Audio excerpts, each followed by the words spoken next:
Assalamualaikum and welcome to second video lecture. I am your maths teacher from Honors Kindergarten and Secondary School.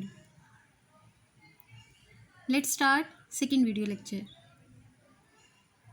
Topics are factorization, parallelograms and triangles, sides and angles, ratio and proportion. In this lecture you will learn about factors, factorization, remainder and factor theorem, zero of a polynomial and cubic polynomial. Factor. If a polynomial is expressed as a product of another polynomial, then each polynomial in the product is called factor of the original polynomial.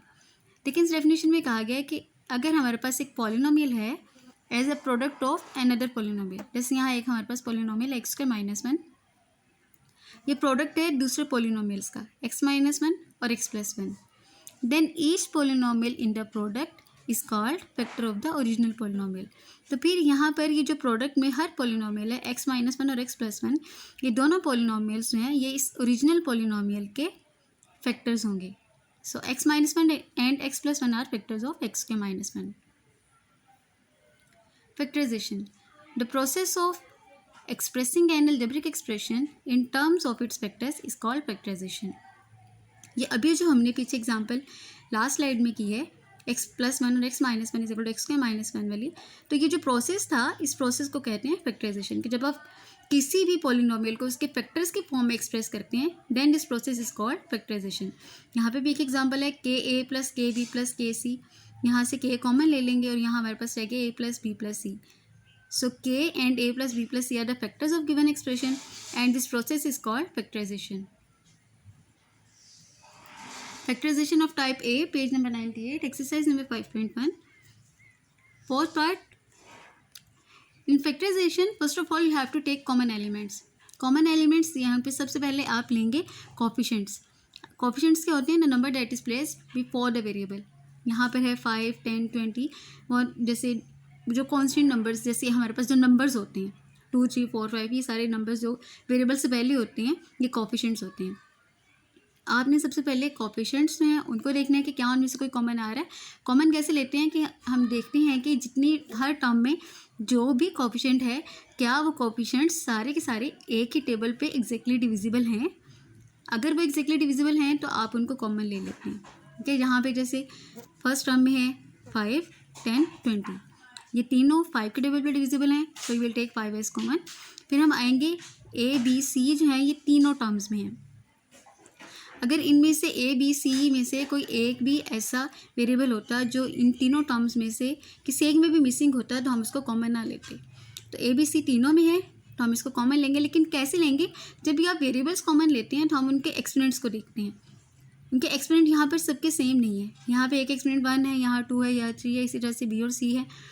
तो आपने जब exponent common कोई variable common लेते हैं आप तो इसमें आपने देखना है कि लीस्ट एक्सपोनेंट क्या है. ए का यहाँ पे लीस्ट एक्सपोनेंट है 1, यहाँ पर एक एक्सपोनेंट है 2 और यहाँ एक एक्सपोनेंट है 3. तो लीस्ट एक्सपोनेंट ए का 1 हो गया तो ए कॉमन ले लेंगे. बी का यहाँ एक्सपोनेंट है 2, यहाँ 3 और यहाँ बी का एक्सपोनेंट है 1. तो लीस्ट एक्सपोनेंट 1 हो गया, बी कॉमन ले लेंगे. सी का यहाँ एक्सपोनेंट है 3, यहाँ 1 तो यहाँ पे एक्सपोनेंट है 2, तो सी के लीस्ट एक्सपोनेंट भी 1 है, ये कॉमन ले लेंगे. कॉमन लेने का एक्चुअली मतलब ये होता है कि हम उस नंबर के साथ डिवाइड कर रहे होते हैं जो हम कॉमन लेते हैं. जैसे यहाँ भी हमने 5 कॉमन लिया तो हम इन सारे टर्म्स को 5 के साथ डिवाइड कर रहे हैं. तो 5 के साथ डिवाइड किया, 5 1 5, 5 2 10 और ये 5 4 20 हो गया. अब ए बी सी अगर कॉमन लिया तो हम सारे टर्म्स को ए बी सी के साथ डिवाइड कर रहे हैं. यहाँ जब ए के साथ डिवाइड किया ए कैंसिल हो गया, बी के साथ डिवाइड किया है बी एक रह गया, सिंगल रह गया. सी के साथ डिवाइड किया है तो ये सी स्क्वायर रह गया. यहाँ पे ए के साथ डिवाइड किया है तो यहाँ पे एक ए आएगा. बी के साथ डिवाइड करेंगे तो ये बी स्क्वायर रह जाएगा. सी के साथ डिवाइड किया तो सी कैंसिल हो गया. ए के साथ डिवाइड किया तो ए स्क्वायर आ गया, बी के साथ डिवाइड किया बी कैंसिल हो गया और सी के साथ डिवाइड किया तो यहाँ पे एक सी रह गया. Similarly you will solve next part. Factorization of type B, page number 98 of your textbook. यहाँ आपके पास हैं 4 टर्म्स. 4 टर्म्स जब होंगी सबसे पहले आपने ये देखना है कि क्या इनमें से कुछ कॉमन आ रहा है. अगर कुछ कॉमन नहीं आ रहा then you will make pairs. First 2 terms का एक पेयर बनाएंगे और फिर लास्ट 2 टर्म्स का एक पेयर बनाएंगे. देखिए यहाँ पे पहले फर्स्ट 2 टर्म्स ये हैं, इनमें देखें 5 और 3 हैं कोएफिशिएंट्स. दोनों एक ही टेबल पे एग्जैक्टली डिविजिबल नहीं है तो आप इनको कॉमन नहीं ले सकते। उसके बाद वेरिएबल्स की तरफ आए, ax है और यहाँ ay है, इन दोनों में a कॉमन है, a कॉमन ले लेंगे और हमारे पास रह जाएगा 5x माइनस 3y। यहाँ पर है 5, पहले तो साइन देखिए यहाँ पे माइनस है तो माइनस का साइन कॉमन आएगा। जब माइनस का साइन कॉमन आता है तो जो वैल्यूज़ होती हैं उनके साइंस चेंज हो जाते हैं इनसाइड द ब्रैकेट। फिर यहाँ कोएफिशिएंट्स देखें 5 और 3 हैं, कॉमन नहीं आ सकते। वेरिएबल्स की तरफ आते हैं तो b कॉमन आ रहा है, b कॉमन ले लेते हैं। माइनस का साइन कॉमन लिया था तो इस टर्म के साथ जो माइनस का साइन था वो प्लस में चेंज हो जाएगा, और b कॉमन लिया तो यहाँ पे रह गया 5x। प्लस था यहाँ पे माइनस में चेंज हो जाएगा, b कॉमन आने से यहाँ पे रह गया 3y। अब यहाँ हमारे पास 2 टर्म्स आ गई, इन दोनों में से 5x माइनस 3y कॉमन आ रहा है, इनको कॉमन ले लेंगे और हमारे पास रह जाएगा फिर a minus b। This is the answer. Similarly you will solve next part. Exercise number 5.1, question number 3, factorization of type C, page number 99. 144a square plus 24a plus 1। इस क्वेश्चन में आपने क्या करना है, सबसे पहले आपने जो आपके पास स्क्वायर वाली टर्म होगी, यहाँ पे फर्स्ट टर्म जो है हमारे पास इसमें जो वेरिएबल है उसके ऊपर स्क्वायर है, पहले आपने इसका जो कोएफिशिएंट है इसको कांस्टेंट टर्म के साथ मल्टीप्लाई करना है। कांस्टेंट टर्म यहाँ पे है 144, कांस्टेंट टर्म है 1, 144 को 1 के साथ मल्टीप्लाई करेंगे 144, दोनों के साथ साइंस जो हैं वो प्लस हैं तो आ जाएगा प्लस 144। अब आपने ऐसे फैक्टर्स ढूंढने हैं कि उन्हीं फैक्टर्स को मल्टीप्लाई करें तो हमारे पास 1 प्लस 144 है, और प्लस या माइनस करें तो प्लस 24 आए, जो सेंटर में मिड टर्म होगी जिसके साथ जो वेरिएबल होगा उसका एक्सपोनेंट 1 होगा। 144a square will be as it is. अब प्लस 12a और प्लस 12a ये वो फैक्टर्स हैं जिनको हम ऐड करेंगे तो प्लस 24 आएगा, और मल्टीप्लाई करेंगे तो प्लस 144a स्क्वायर आ जाएगा। Plus 1 will be as it is. Again 4 terms हैं तो ये यहाँ पे पेयर्स बना लेंगे, first 2 terms and last 2 terms. First 2 terms में से 12a कॉमन आ रहा है, 12a यहाँ से कॉमन ले लिए, 144 को 12 से डिवाइड करेंगे तो 12a आ जाएगा, a स्क्वायर को a से डिवाइड करेंगे तो a आ जाएगा, 12a को 12a से डिवाइड करेंगे तो यहाँ पे हमारे पास 1 आ जाएगा। अब इन दोनों टर्म्स में से कुछ भी कॉमन नहीं आ रहा, और जहाँ कुछ कॉमन ना आ रहा हो तो हम वहाँ पे ब्रैकेट के बाहर लिखते हैं 1, और ये वैल्यूज़ जो हैं हमारे पास ऐसे ही आ जाएंगी। अब इन दोनों टर्म्स में से 12a प्लस 1 दोनों कॉमन आ रहे हैं, 12a प्लस 1 को कॉमन ले लेंगे और बाकी रह गया 12a plus 1। Now 12a plus 1 and 12a plus 1 is equal to 12a plus 1 whole square. Exercise number 5.1, question number 4, factorization of type D, page number 99 of your textbook. Now we have 3x square minus 75y square. First of all, again you have to take common elements. You can take 3 as common. Now you will get x square minus 25y square. X square minus, now 25 is perfect square of 5. You will write here 5 है और यहाँ पे एक square भी आएगा। अभी देखिए A square minus B square की फॉर्म बन रही है, and A square minus B square is equal to A plus B into A minus B. So will be as it is, and this is the answer. Similarly, you will solve next part. Exercise number 5.2, question number 1, factorization of type A, page number 101. We have 3x4 plus 12y4. This is second part of your exercise. Again, first of all, you have to take common elements. देखिए यहाँ पर 3 common आ रहे हैं, 3 common ले लेंगे तो यहाँ आ जाएगा x4 प्लस 3 4 से 12 4y4, 3x4 will be as it is.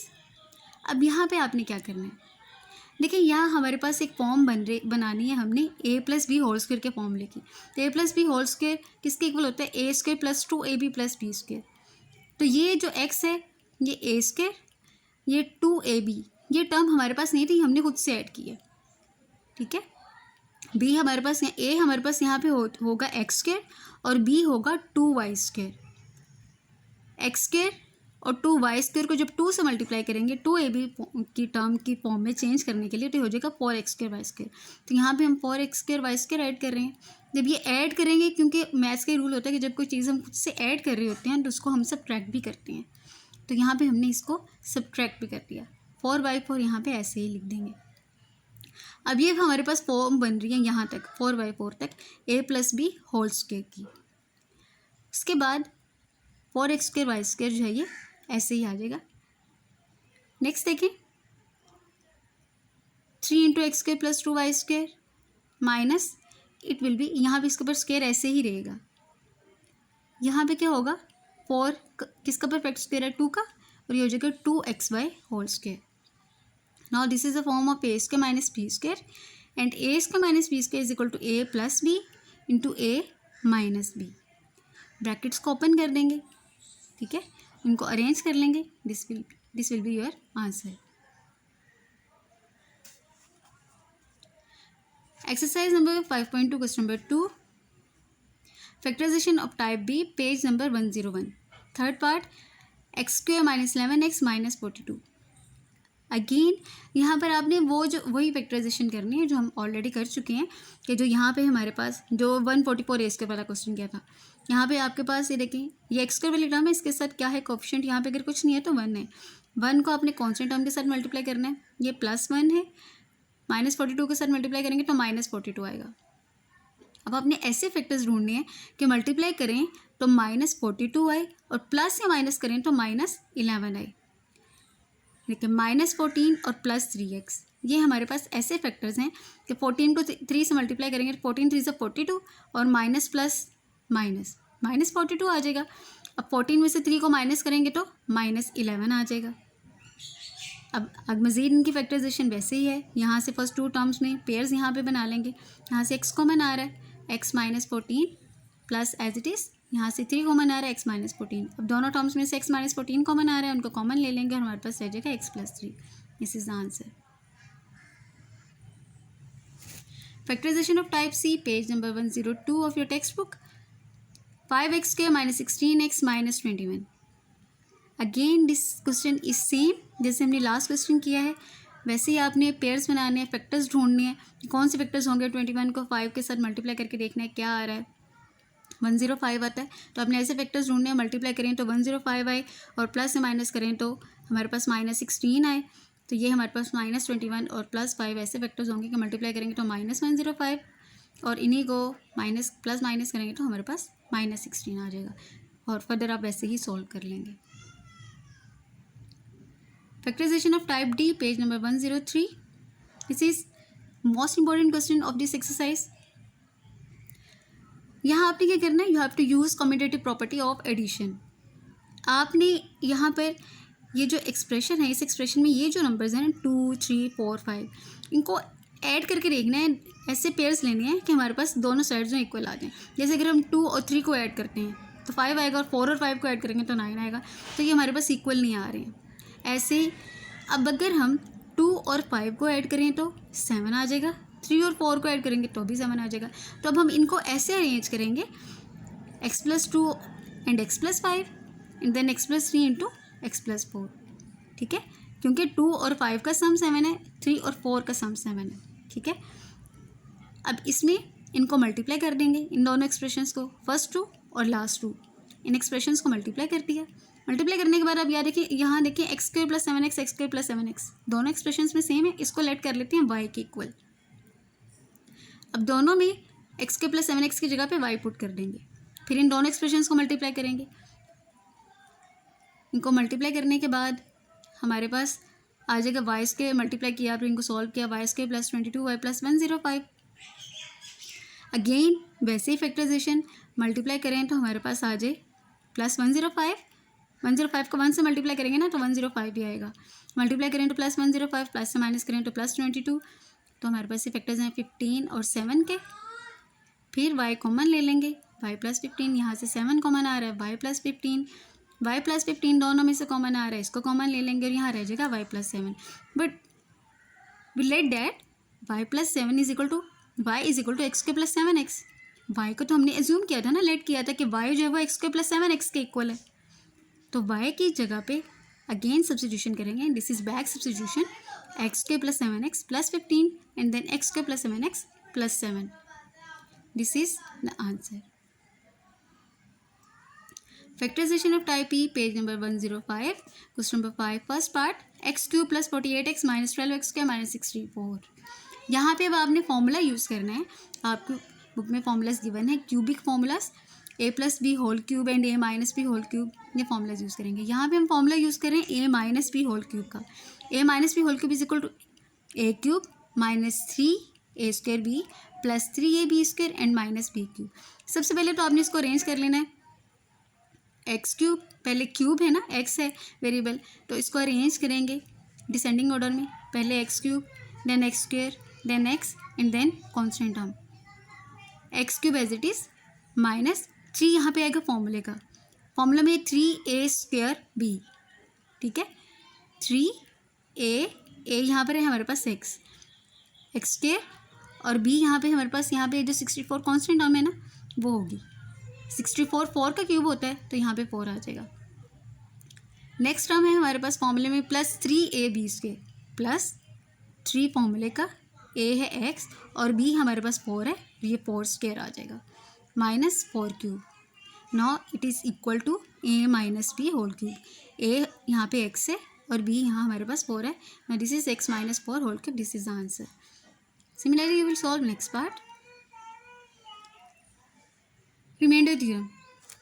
If a polynomial p of x is divided by a linear divisor x minus a, then the remainder is p of a. Remainder theorem क्या होता है कि अगर हमारे पास कोई polynomial है, ठीक है, उसको हम एक लीनियर डिवाइज़र क्या होता है कि जिसमें वेरिएबल का हाईएस्ट एक्सपोनेंट जो है वो 1 हो, तो यहाँ पे जो वेरिएबल है हमारे पास x, इसका एक्सपोनेंट क्या है 1। हम लीनियर डिवाइज़र हमारे पास जो होता है, जब हम किसी पॉलिनोमियल को उसके साथ डिवाइड करते हैं तो रिमाइंडर हमारे पास आता है p of a mean constant term, ठीक है, this is remainder theorem. Factor theorem, the polynomial x minus a is a factor of the polynomial p of x if and only if p of a is equal to 0. Factor theorem is actually remainder theorem. इसमें भी हम क्या कर रहे हैं, linear polynomial है उसको linear divisor से डिवाइड कर रहे हैं, लेकिन अगर हमारे पास जो आंसर है ना, जो p ऑफ a है, हम कह रहे हैं ना रिमाइंडर थ्योरम में कि हमारे पास जो रिमाइंडर आ रहा है वो है p ऑफ a, लेकिन अगर वही p ऑफ a 0 के इक्वल आ जाएगा then it is factor theorem. Zero of a polynomial. If a specific number x is equal to a is substituted for the variable x in a polynomial p of x so that the value p of a is 0, then x is equal to a is called zero of the polynomial. अब अभी हमने बात की थी factor theorem में। Factor theorem में हमने कहा था कि अगर हमारे पास रिमाइंडर 0 आ जाता है, अब अगर हम किसी कोई स्पेसिफिक नंबर है a, x की जगह पे अगर हम उसको सब्स्टिट्यूट कर रहे हैं, अब जिस नंबर को सब्स्टिट्यूट करने से हमारे पास जो रिमाइंडर 0 आ रहा है that number is called zero of the polynomial, ठीक है। जैसे अगर हमारे पास कोई पॉलिनोमियल है उसमें हम x की जगह पे 2 पुट कर देते हैं, 2 के पुट करने से उस एक्सप्रेशन में उस पॉलिनोमियल को हमने जब सॉल्व किया हमारे पास आंसर जो है वो रिमाइंडर जो है वो 0 आ रहा है, तो वो जो 2 होगा that is called zero of a polynomial. Exercise number 5.3 question number 1, to find remainder when p of x divided by x minus c, page number 107 from your textbook. Third part, 6x4 plus 2x cube minus x plus 2 is divided by x plus 2। यहाँ पे आपके पास एक polynomial given है, ये polynomial divide हो रहा है x प्लस 2 से, ठीक है। आपने रिमाइंडर फाइंड करना है। Let p of x is used for polynomial, p of x is equal to this is polynomial. अब x प्लस 2 है, हम इसको कहते हैं x plus 2 is equal to 0, ये लीनियर डिवाइजर है। 2 को जब हम इक्वल के दूसरे साइड पे लेके जाएंगे तो वो हो जाएगा -2। जहाँ जहाँ पर x है पॉलिनोमियल में उसकी जगह पे हम -2 पुट कर देंगे, यहाँ भी -2, यहाँ पर भी -2 प्लस 2, ये ऐसे ही रहेगा +2। इसको सॉल्व करेंगे, -2 4 टाइम्स है तो ये हो जाएगा 96, या -2 क्यूब इज इक्वल टू -8 आएगा तो 8 को 2 से मल्टीप्लाई करेंगे -16 हो जाएगा, ये -2 + 2। इसको सॉल्व करेंगे तो हमारे पास आंसर आ रहा है, यहाँ पे -2 है, इसको सॉल्व करेंगे तो आंसर आ जाएगा 84 which is required remainder. Use of factor theorem, page number 108 question number 2 part 1। यहाँ पर ये चीज़ लेट करें, p ऑफ x है हमारे पास। इस क्वेश्चन में आपने क्या करना है, फैक्टर थ्योरम आपने यूज़ करना है। फैक्टर थ्योरम में आपको क्वेश्चन में ये कहा गया है कि अगर आपके पास if x plus 2 is a factor of given expression, x plus 2 जो है वो गिवन एक्सप्रेशन का फैक्टर है, then find the value of k। आपने यहाँ पे k की वैल्यू फाइंड करनी है। अब यहाँ पे अगर बता दी है कि 2 अगर इसका फैक्टर है, तो अगर कोई भी नंबर जो है वो किसी पॉलिनोमियल का फैक्टर होता है तो इसका मतलब है कि इसको अगर हम सॉल्व करेंगे, इसमें पुट करेंगे तो रिमाइंडर 0 आएगा, ठीक है। तो हम फिर ये लेट करते हैं कि ये जो p ऑफ -2 है वो 0 के इक्वल है, क्योंकि हमें ये पता चल गया कि रिमाइंडर जो है वो 0 के इक्वल आ रहा है क्योंकि 2 इसका फैक्टर है। तो जहाँ जहाँ पर अब इस एक्सप्रेशन में x है पहले तो यहाँ पे उसकी जगह पे -2 सब्स्टिट्यूट करेंगे, क्योंकि x+2 दिया हुआ है ना, तो x+2 इज इक्वल टू 0। तो जब 2 दूसरी तरफ जाएगा इक्वल के तो -2 हो जाएगा, माइनस पुट करेंगे, इसको सॉल्व करेंगे, हमारे पास एक्सप्रेशन आ जाएगा 3+2 के -k²। अब इसको सॉल्व करेंगे उसी मेथड से जो हमने फैक्टर्स ढूंढने वाला मेथड है ना, फैक्टर्स हम सर्च आउट करते हैं कि कौन से फैक्टर्स होंगे, मल्टीप्लाई करें तो हमारे पास ये टर्म आए, प्लस से माइनस करें तो ये टर्म आए, उसी मेथड को यूज़ करेंगे। हमारे पास फैक्टर्स आ रहे हैं 3 और -1, +3 और -1। अब इनको फिर इनके फर्स्ट 2 टर्म्स के और लास्ट 2 टर्म्स के पेयर्स बनाएंगे। यहाँ से 3 कॉमन आ रहा है, यहाँ से -k कॉमन आ रहा है, इनको सॉल्व करेंगे। नाउ 1 + k = 0 एंड 3 - k = 0, दोनों को सेपरेट कर लेंगे। k = -1 एंड k, इस k को उस तरफ ले जाएंगे तो प्लस हो जाएगा ना, k = 3। So the answer is -1 and 3। Question number 4, forward value of m is the polynomial exactly divisible by x+2। यहाँ पे आपने ये फाइंड करना है कि m की क्या वैल्यू होगी कि ये जो गिवन आपके पास पॉलिनोमियल है ये एग्जैक्टली डिविजिबल होगा x+2 लीनियर डिवाइजर है उससे। लेट करेंगे फिर वही p ऑफ x जो है वो गिवन है हमें कि इसके इक्वल है। अब ये कहा जा रहा है कि p of x is exactly divisible by x+2। तो अगर वो एग्जैक्टली डिविजिबल है तो इट मीन्स कि रिमाइंडर 0 आ रहा है। एग्जैक्टली डिविजिबल का मीनिंग ही यही होता है कि रिमाइंडर हमारे पास 0 आ जाता है, वो पूरा डिवाइड हो गया उससे। अब x+2 है, x+2 is equal to 0, then x is equal to -2। x की जगह पे -2 सब्स्टिट्यूट कर लेंगे, यहाँ सारे एक्सप्रेशन में -2 आ गया। इसको सॉल्व करेंगे, सॉल्व करने के बाद आ रहा है हमारे पास -2 -72 -3m इज इक्वल टू 0। यहाँ से इसको मज़ीद सॉल्व करेंगे तो हमारे पास m की वैल्यू आ जाएगी -24। रिव्यू एक्सरसाइज है, answers are given of question number 1 and question number 2। Now you have learned factorization of expressions, remainder and vector theorem, factorization of cubic polynomials and rational root theorem. Do practice of exercise number 5.1, 5.2, 5.3 and review exercise. Now pause this video and revise all the points. Next unit. In this unit, you will learn about theorems related to parallelograms and triangles. Parallelograms, if two opposite sides of a quadrilateral are congruent and parallel, then it is a parallelogram. अगर हमारे पास एक quadrilateral हो, quadrilateral क्या होता है, जिसकी एक ऐसी close figure, a simple plane closed figure with 4 sides, एक ऐसी क्लोज फिगर जिसकी 4 साइड्स होती हैं उसको कहते हैं quadrilateral। तो अगर 2 opposite sides, ठीक है, इस फिगर की जैसे ये है, इसकी 2 ऑपोजिट साइड्स, ये वाली ऑपोजिट साइड्स, ये अगर कॉन्ग्रेंट है, कॉन्ग्रेंट मीन इक्वल, और पैरेलल हैं। पैरेलल क्या होती हैं कि अगर आप इनको एक्सटेंड कर लें, आगे एक्सटेंड करते जाएं तो कहीं पे भी एक दूसरे को कट नहीं करेंगी, ठीक है, देन दीज आर पैरेलल, और इनके दरम्यान में जो डिस्टेंस होता है वो भी सेम होता है। तो अगर ऐसा कोई क्वाड्रिलेटरल हो जिसके ऑपोजिट साइड्स कॉन्ग्रेंट भी हों और पैरेलल भी हों, then it is a parallelogram. Parallelogram में क्या होता है, ऑपोजिट साइड्स जो हैं वो कॉन्ग्रेंट होती हैं, ऑपोजिट एंगल्स भी, ये वाला एंगल, यहाँ पे जो एंगल बनेगा वो इसी तरह से ये और ये, और डायगनल्स क्या होते हैं, यहाँ से अगर हम एक लाइन सेगमेंट ड्रॉ कर लें कि वो लाइन सेगमेंट्स जो ऑपोजिट वर्टिसेस को ज्वाइन करते हैं तो वो डायगनल्स होते हैं। तो डायगनल्स होते हैं वो एक दूसरे को बाइसेक्ट करते हैं, बाइसेक्ट मीन 2 इक्वल पार्ट्स में डिवाइड कर देते हैं। थ्योरम 11.1।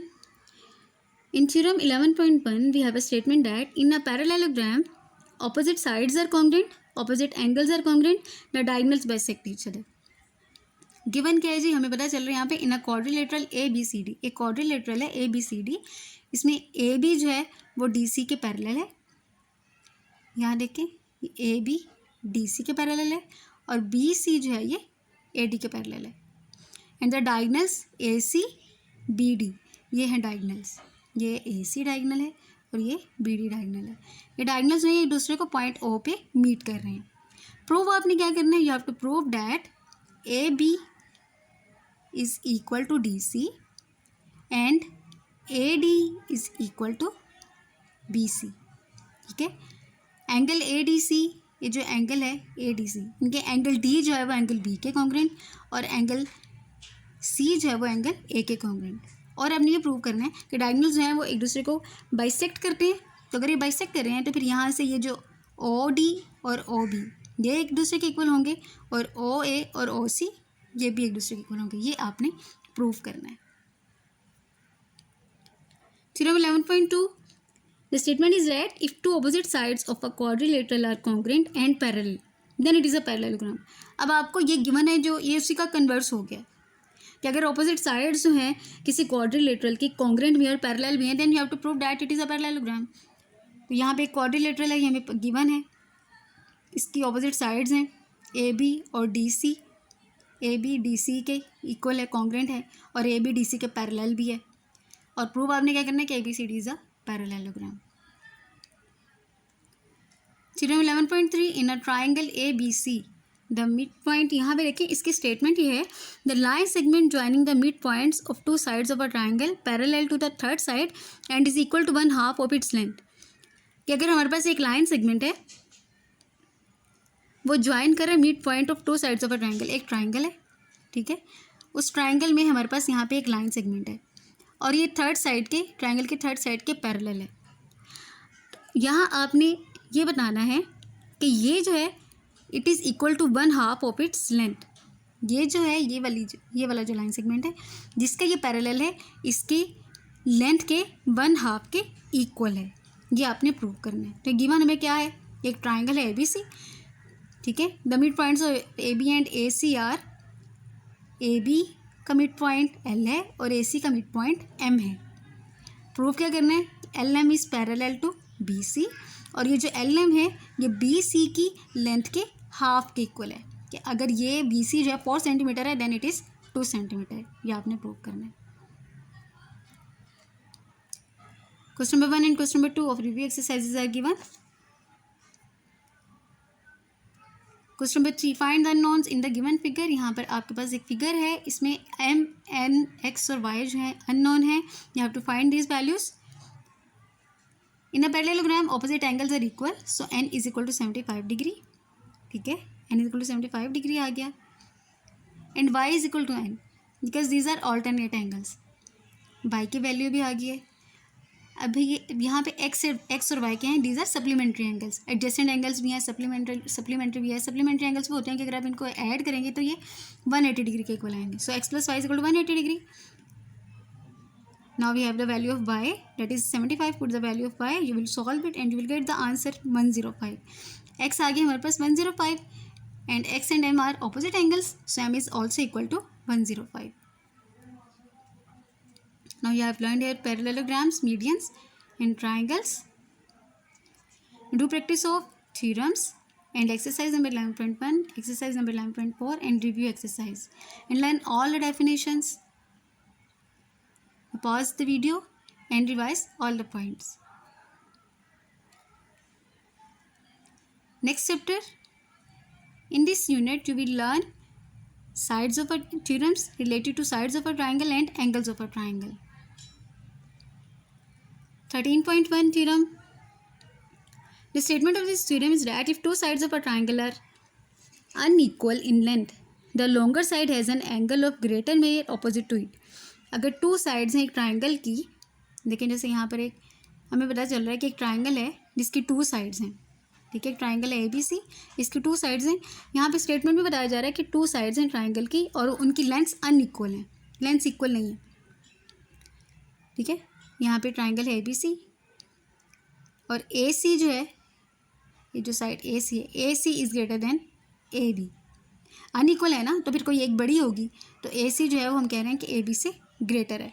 अप्रूव आपने ये करना है कि angle A B C is greater than angle A C B, क्योंकि स्टेटमेंट में कहा गया the longer side has an angle of greater measure opposite to it, कि ये साइड जो लॉन्गर है ना ए सी, तो इसका जो ऑपोजिट एंगल है वो क्या होगा, बी। आपने ये प्रूव करना है कि ये जो एंगल बी है it is greater than angle C. Longer side का जो ऑपोजिट एंगल वो ग्रेटर होता है ना, तो ये एंगल जो है ये सबसे बड़ा होगा। Now you have to prove that angle A B C is greater than measurement of angle ACB. Theorem 13.2 if two angles of a triangle are unequal in measure, the side opposite to the greater angle is longer than the side opposite to the smaller angle. ये converse हो गया है theorem 13.1 का। उसमें हमें कहा गया था कि इसमें जो साइड्स हैं जिनकी लेंथ्स अनइक्वल हैं, तो जो ग्रेटर साइड है उसका ऑपोजिट एंगल जो है वो ग्रेटर होगा। अब इसमें हमें एंगल्स के बारे में बता दिया गया है कि अगर हमारे पास टू एंगल्स हैं एक ट्राइंगल के जो कि अनइक्वल हैं, तो वो साइड जो लॉन्गर होगी उसका ऑपोजिट एंगल ग्रेटर होगा उस साइड से जो साइड शॉर्टर है उसके एंगल से। Clear? Theorem 13.3 statement is right the sum of the lengths of any two sides of a triangle is greater than the lengths of the third side. यहाँ भी कहा जा रहा है कि अगर हमारे पास एक ट्राइंगल है तो उसके अगर हम टू साइड्स लेते हैं और उनको सम करते हैं तो उन दोनों का सम जो है वो थर्ड साइड की लेंथ से ग्रेटर होगा। देखिए गिवन क्या है, हमारे पास एक ट्राइंगल है ABC और यहाँ पे आपने प्रूव करना है कि AB plus A C is greater than BC। आप कोई से भी टू साइड्स ले सकते हैं, ठीक है।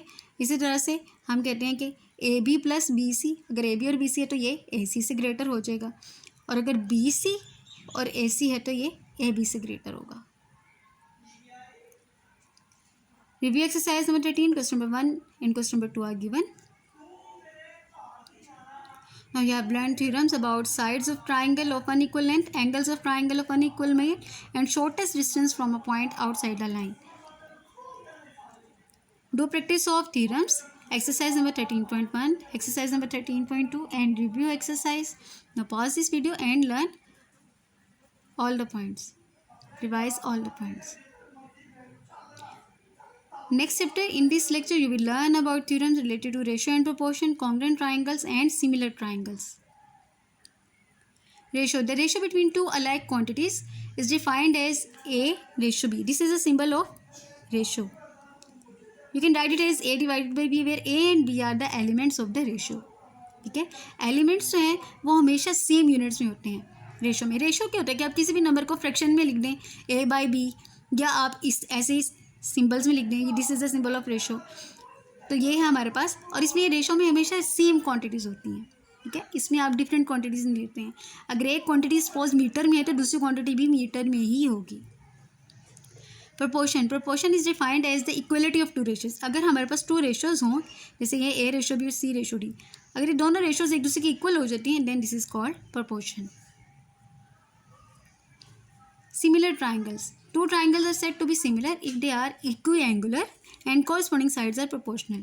Equiangular मीन कि इनके जो एंगल्स हैं वो इक्वल होंगे और इनके जो साइड्स हैं वो प्रोपोर्शनल होंगी, कि ये साइड जो है इस साइड के प्रोपोर्शनल होगी, ये साइड इस साइड के प्रोपोर्शनल होगी। सिमिलरली नीचे वाली साइड जो है वो नीचे बेस वाली साइड के प्रोपोर्शनल होगी। Theorem 14.1 statement is that a line parallel to one side of a triangle and intersecting the other two sides divides them proportionally. एक ट्राइंगल है, इसमें कब बताया जा रहा है हमें कि इसमें एक ट्राइंगल है, triangle ABC, the line L is intersecting the sides AC and AB at points E। Statement के अकॉर्डिंग देखिए, स्टेटमेंट में कह रहे हैं कि अगर ट्राइंगल के अंदर एक हमारे पास यहाँ पर एक लाइन है, वो क्या कर रही है, ट्राइंगल के टू साइड्स को इंटरसेक्ट कर रही है टू पॉइंट्स पे, ठीक है। तो आपने ये प्रूव करना है कि ये जो है ये इन दोनों साइड्स को, ये जो लाइन जो इंटरसेक्ट कर रही है ये इन दोनों साइड्स को प्रोपोर्शनली डिवाइड कर रही है। हम देख रहे हैं हमारे पास एक ट्राइंगल ABC, लाइन L जो है वो इंटरसेक्ट कर रही है साइड AC को पॉइंट E पे और साइड AB को पॉइंट D पे, और ये जो ED है it is parallel to BC। Now you have to prove that AD ratio DB is equal to AE ratio EC। कि जो AD है, AD की रेशो जो है वो AE के इक्वल आ रही है और DB जो है वो EC के इक्वल आ रही है, but in proportion. Theorem 14.2 the statement is that if a line segment intersects the two sides of a triangle in the same ratio then it is parallel to the third side. फिर ये उसका converse हो गया, उसमें ये कहा था वो पहले से, उसमें आपको ये बताना था कि वो प्रोपोर्शनली उसको डिवाइड करिए, दोनों साइड्स को प्रोपोर्शनली डिवाइड करिए। नाउ दिस इज़ गिवन, ये गिवन है कि साइड्स जो है वो प्रोपोर्शनली डिवाइड हैं। अब आपने प्रूव करना है कि जो साइड प्रोपोर्शनली डिवाइड कर रही है ना ED जो है, अब नहीं प्रूव करना है कि ये थर्ड साइड के पैरेलल है। थ्योरम 14.3 इन ट्राइंगल, इसमें 14.3 में आपको स्टेटमेंट गिवन है the internal bisector of N angle of a triangle divides the side opposite to it in the ratio of the length of the sides containing the angle. कि अगर हमारे पास एक triangle है, उसमें यहाँ पे हमारे पास एक एंगल बाइसेक्टर आ गया। देखें यहाँ पे ट्राइंगल है, ये है एंगल बाइसेक्टर, ये एंगल डिवाइड हो रहा है 2 पार्ट्स में। तो ये जो एंगल बाइसेक्टर है, ये यहाँ पे जो ऑपोजिट साइड होगी ना, यहाँ पे ये कट कर रहा है ना, तो ऑपोजिट साइड जिस पे बी सी के ऊपर मीट कर रहा है पॉइंट डी पे। अब आपने प्रूफ ने ये करना है कि ये इसको प्रोपोर्शनली डिवाइड कर रहा है। किस तरह से? B D ratio D C, ये है B D, then ratio D C is equal to A B. B D की जो एंगल कंटेनिंग साइड है वो है ए बी, और डी सी की एंगल कंटेनिंग साइड जो है वो ये है। So it divides it as B D ratio D C is equal to A B ratio A C. Review exercise question number 1 and question number 6 are given here. Question number 6 में यहाँ पर हमारे पास एक triangle है and you have to find the unknown values. You can see that PQ is congruent to PR. This is PQ and this is PR. This is a congruent triangle. In this triangle, PQ is congruent to PR, then X is equal to 10 centimeter and PM is perpendicular to QR. P M Q R के perpendicular है, तो जब perpendicular है then M is mid point, और अगर M mid point है then M R is equal to Q M, so Y is equal to 6 centimetre. Now you have learned theorems of proportion, difference between congruent and similar triangles. Do practice of theorems and exercise number 14.1, 14.2 and review exercises and learn all the definitions. Thanks for watching.